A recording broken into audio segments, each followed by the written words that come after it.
जैसा कि बच्चों मैंने बताया था कि अपन प्रश्न बैंक के अध्याय 6 रेखाएं और कोण के प्रश्न अपन हल कर रहे हैं।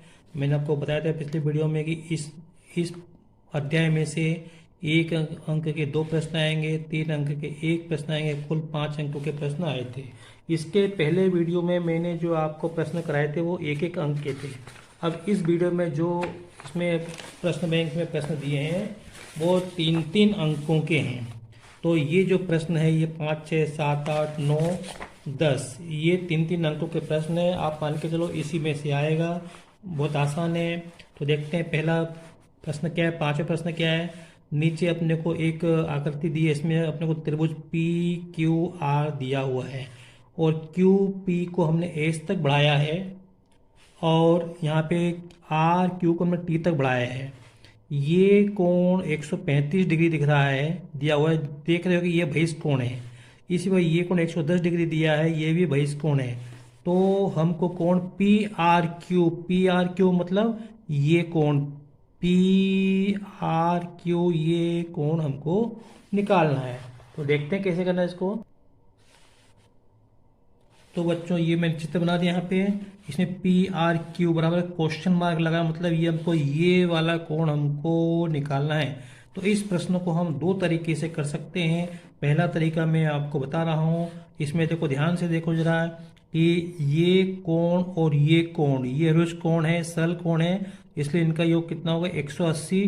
तो इसको अपन क्या लिख सकते हैं, इसको अपन अगर अपने को ये कोण निकालना तो मैं 180 में से इस 180 डिग्री में से अगर मैं इस कोण को घटा दूंगा तो मुझे ये कोण मिल जाएगा। तो यहाँ पे और इसी प्रकार ये कोण और ये कोण, इनका योग कितना हो रहा है 180 डिग्री होता है। तो अगर मैं इस 180 में से ये वाला कोण घटा दूंगा, ये वाला कोण, तो फिर मुझे ये क्यू पी आर मिल जाएगा। तो देखो बच्चों यहाँ पे ये पी क्यू आर निकालने के लिए मैंने 180 में से 110 को घटा दिया। तो कोण पी क्यू आर बराबर 180 माइनस 110 घटाएंगे तो क्या आएगा 70 डिग्री आएगा। तो इस प्रकार से अब पी क्यू आर को अपन केवल क्यू लिख सकते हैं, एक ही बात है, कोण क्यू बराबर 70 डिग्री मिल गया। अब इसी बार क्यू पी आर, कौन सा क्यू पी आर, ये कोण 180 है। तो मैं 180 में से अगर ये कोण घटा दूंगा तो मुझे ये कोण क्यू पी आर मिल जाएगा। तो यहाँ से क्यू पी आर बराबर 180 माइनस 135 घटाया तो कितने 45 आएंगे। अब इस P को, ये क्यू पी आर को मैंने केवल P लिख दिया मैंने, तो कोण P क्या हो गया 45 डिग्री। अब हमको कोण Q मिल गया और हमको कोण P मिल गया। अब हमको कौन सा कोण निकालना है, हमको इसमें कोण R निकालना है। तो इस त्रिभुज में हमको एक कोण ये मिल गया, कितने का मिला 45 का, ये कोण मिल गया कितना 70 डिग्री का। तो इसको अपन निकाल सकते हैं कैसे, हम जानते हैं कि त्रिभुज के तीनों कोणों का योग कितना होता है 180 होता है। तो P plus Q plus R बराबर 180। तो P के स्थान पे मैंने क्या लिख दिया 45 डिग्री, प्लस के स्थान पे प्लस, क्यू के स्थान पे क्या लिखा 70 डिग्री, प्लस आर ऐसे कैसे बराबर 180। अब इन दोनों को जोड़ लिया और मैंने उस तरफ ट्रांसफर कर दिया। तो प्लस के थे तो माइनस कर जाएंगे 115, ये इनको जोड़ने से आए। जोड़ लो, कहीं गलत तो नहीं हो रहा, बिल्कुल सही यहाँ पे। और तो यहाँ पे 180 में से 115 को घटाएंगे तो 65 डिग्री आएगा। तो इस कोण आर को मैंने फिर वापस पी आर क्यू लिख दिया। इसको अपन चाहे कोण आर बोलो या पी आर क्यू, चूंकि अपने को प्रश्न में यहाँ पे पी आर क्यू नाम दिया था, इसलिए मैंने इसको पी आर क्यू, ये 65 डिग्री उत्तर आएगा। इस कोण का मान कितना आएगा 65 डिग्री। अब मैं दूसरा तरीका आपको बता रहा हूँ, इसके अंदर अपन बहिष्ठ कोण प्रमेय का उपयोग करेंगे। तो देखो यहाँ पे आप देख रहे हैं कोण क्यू पी आर, मतलब ये कोण क्यू पी आर बराबर हो जाएगा, पहले 180 में से 135 घटा दिया, ये कोण निकाला 180 में से 135 घटा दिया, जैसे मैंने यहाँ पे किया था, ये यहाँ पे किया था ठीक इसी प्रकार। तो ये कोण पी कितना आ गया, ये कोण पी आ गया 45 डिग्री का। अब देखो बच्चों ध्यान से कहना है कि ये जो त्रिभुज पी क्यू आर है इसमें ये बहिष्ठ कोण है। तो ये वाला बहिष्ठ कोण इन दोनों अंतः कोणों के योग के बराबर होता है ये बहिष्ठ कोण में से। तो मैंने क्या लिख दिया, यहाँ पे लिख दिया ये कोण पी क्यू टी, ये बहिष्ठ कोण है बराबर कोण पी प्लस कोण आर, ये लिख दिया यहाँ पे। पी क्यू टी कितना है 110 बराबर कोण पी कितना है 45 डिग्री, अभी निकाला मैंने यहाँ पे, प्लस कोण आर। अब इसको इस 45 डिग्री को मैं इधर ले आया, इधर आएगा तो माइनस का हो जाएगा, 110 माइनस 45 बराबर आर। 110 में से 45 घटाएंगे तो अपने को 65 डिग्री मिलेगा। तो आप देख लो किसी भी विधि से किया हमको कोण आर का मान क्या मिल रहा है, 65 डिग्री मिल रहा है। तो आप किसी भी विधि से आप इसको कर सकते हो। मैं अगला प्रश्न देखता हूँ। अब 7वां प्रश्न कर रहा हूँ मैं, छठा प्रश्न बाद में करूँगा बच्चों। है दी गई आकृति में यदि ए बी समांतर सी डी तथा सी डी समांतर ई एफ और y अनुपात z बराबर 3:7 हो तो हमको कोण x का मान निकालना है। देखो बच्चों, ये रेखा इसके समांतर दी है और ये रेखा इसके समांतर दी है और हमको कोण y और कोण z का अनुपात दिया है 3:7। तो हमें ये कोण x अपने को निकालना है। आप देखो, मैं हल करने से पहले आपको बता दूं, ये दोनों समांतर रेखा हैं और ये तिर्यक रेखा है। तो इस तिर्यक रेखा के एक ही बने अंतःकोणों का योग कितना होगा, 180 डिग्री होगा। एक बात। दूसरी बात ये कि ये इसके समांतर, ये इसके समांतर, इसलिए ये दोनों भी समांतर होंगी।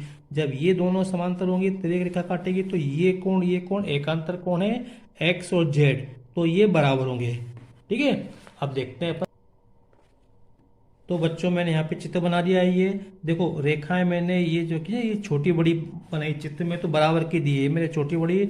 और दूसरा मैंने ये जो डिस्टेंस लिया है ना, ये भी मैंने दूर दी। यहाँ पे कुछ अलग है, यहाँ पे कुछ अलग है, लेकिन ये समांतर रेखा है ये ना। अब देखो ये अपने को y अनुपात z बराबर 3:7 दिया है। इसका मतलब क्या है, इसका मतलब है कि हम इसको y बटे z बराबर 3/7 हम लिख सकते हैं। फिर यहाँ से इस z का गुणा मैंने इस 3 में कर दिया, तो z का गुणा 3 में कर दिया तो हो गया 3z/7। ये y बराबर, इसको मैंने नंबर 1 डाल दिया। अब देखो, अब हमको इसमें दिया हुआ है कि ए बी समांतर सी डी दिया। देखो ये दिया ए बी समांतर सी डी समांतर ई एफ। तो अब मैंने ए बी समांतर सी डी और ई एफ समांतर सी डी, इसको ऐसे मैंने लिख दिया। अब ध्यान से देखो, ए बी सी डी के समांतर है और E F B C D के समांतर। इसका मतलब ये है कि ए बी और ई एफ समांतर है। इसका मतलब ये है कि ए बी समांतर ई एफ, मतलब ए बी ई एफ के समांतर है। ठीक है, और ये तिर्यक रेखा है, तो इसका मतलब ये दोनों एकांतर कोण है, तो एकांतर कोण बराबर होंगे क्योंकि ये दोनों समांतर रेखा है। तो लिख दिया, इससे मैंने ये लिख दिया x बराबर z, ये बराबर है क्योंकि ये एकांतर कोण है। इसको मैंने नंबर 2 डाल दिया। अब देखो, अब यहाँ पे देखो कि ये दोनों समांतर रेखा हैं, ये कोण अंतः कोण है, तो इनका योग कितना हो गया, 180। अभी मैंने सबसे पहले ये बताया था आपको। तो x प्लस वाई बराबर 180 डिग्री क्यों है, क्योंकि एक ही ओर के अंतः कोण है। अब देखो यहाँ से मैंने इससे y का मान क्या था, 3z/7। ये मैं y के स्थान पे लिख दूंगा, यहाँ पे लिख दिया। 1 से y का मान समीकरण 3 में रखने पर, तो समीकरण 1 ये रहा, समीकरण 3, और यहाँ पे x तो ऐसे ही लिखा, प्लस के साथ प्लस, y के साथ 3z/7 लिख दिया। फिर मैंने क्या किया, अब इसको हल करना है। तो बहुत सारे तरीके हल करने के, तो एक तरीका मैंने ये कहा, बटे में 7 है तो इसमें 7 का गुणा कर दिया। यहाँ पे ये लिख के 7 का गुणा कर दिया। और एक बात और की है मैंने, ये देखो ये x के z के बराबर है ना, देखो ये x z के बराबर है, तो यहाँ से z के स्थान पे मैंने x लिख दिया। यहाँ पे कहाँ, यहाँ पर देखो यहाँ पे z लिखा, z के स्थान पे मैंने x लिख दिया क्योंकि z और x बराबर हैं, तो z के स्थान पे मैंने x लिख दिया यहाँ पे। तो अब क्या हो गया, x प्लस 3x/7 बराबर 180। अब मैंने इसमें कर दिया 7 का गुणा, अभी गुणा किया नहीं है, केवल गुणा के रूप में लिखा है।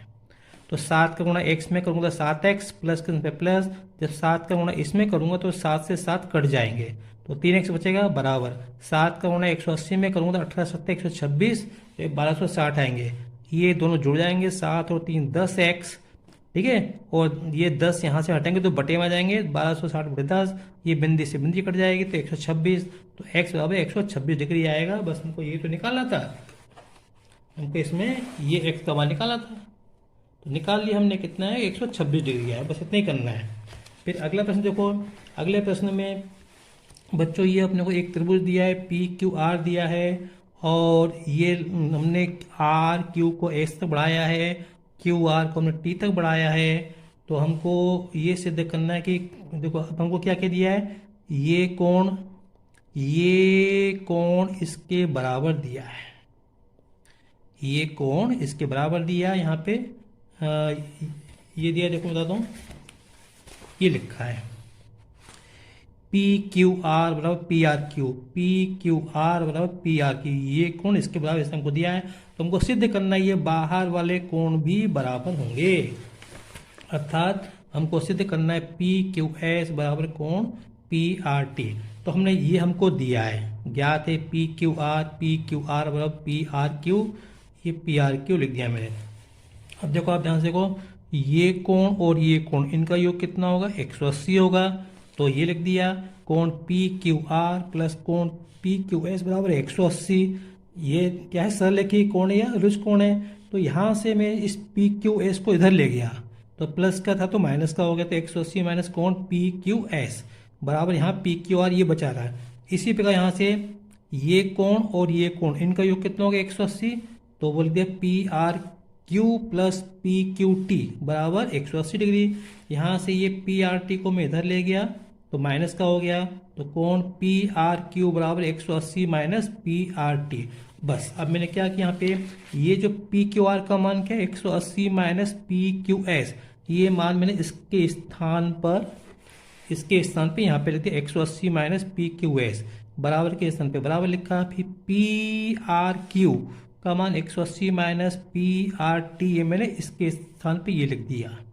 अब देखो 180 से 180 कट जाएंगे तो क्या बचेगा माइनस पी क्यू एस बराबर minus P R T, minus से माइनस काट दो आप तो क्या बचेगा पी क्यू एस बराबर पी आर टी। ये तुमको लाना था, देखो पी क्यू एस बराबर पी आर टी आ गया, हो गया सिद्ध, लिख दो आगे इति सिद्धम।